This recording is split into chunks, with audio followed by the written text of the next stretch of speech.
এই অনলাইন সেক্টরে যাত্রাটা যে আমি সেই কতদিন আগে থেকে শুরু করেছি আপনাদেরকে যদি বলি, আর আমি কতগুলো টাকা খরচ করেছি এই ফ্রিল্যান্সিং সেক্টরে আসার পরে, আমি শেষ করতে পারবো না। আমার এই ইতিহাস নিয়ে একটা সিনেমা তৈরি করা যাবে। আমি শুধু আপনাদেরকে এইটুকুই বলবো, একটা মুভি তৈরি করা যাবে।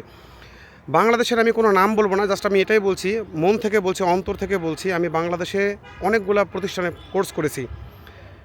7,000 টাকার কোর্স করেছি, 6,000 টাকার কোর্স করেছি, 10,000 টাকার কোর্স করেছি, ইভেন 36,000 টাকারও কোর্স করেছি। সো ভালোভাবে কোনো কিছু শিখতে পারিনি। মা বাবার টাকাগুলো খালি নষ্টই হয়েছে। মা বাবার কাছ থেকে 2 লক্ষ 2.5 লক্ষ টাকার মতো খরচ করে কম্পিউটার কিনে নিয়েছি, কিন্তু একটা টাকা উপার্জন করতে পেরেছিলাম না, পারিও নি। তবে শেষ পর্যন্ত এসে মানে বলতে হয় না, তারপরেও বলি, মাত্র 500 টাকা, 600 টাকা, 1,500 টাকা দিয়ে একটা রেকর্ডেড কোর্স কিনে আমার যাত্রাটা শুরু হয় স্কিল আপার ইনস্টিটিউটে। তো এখানে আসার পরে আমার জীবনটা বদলে যায়। সো আমার মতো আসলে কার কার জীবনে এরকম ঘটনা ঘটেছে তারা অবশ্যই আমাকে জানাবেন। তবে বললামই তো যে আমার একটা মুভি তৈরি করা যাবে ইচ্ছা করলে।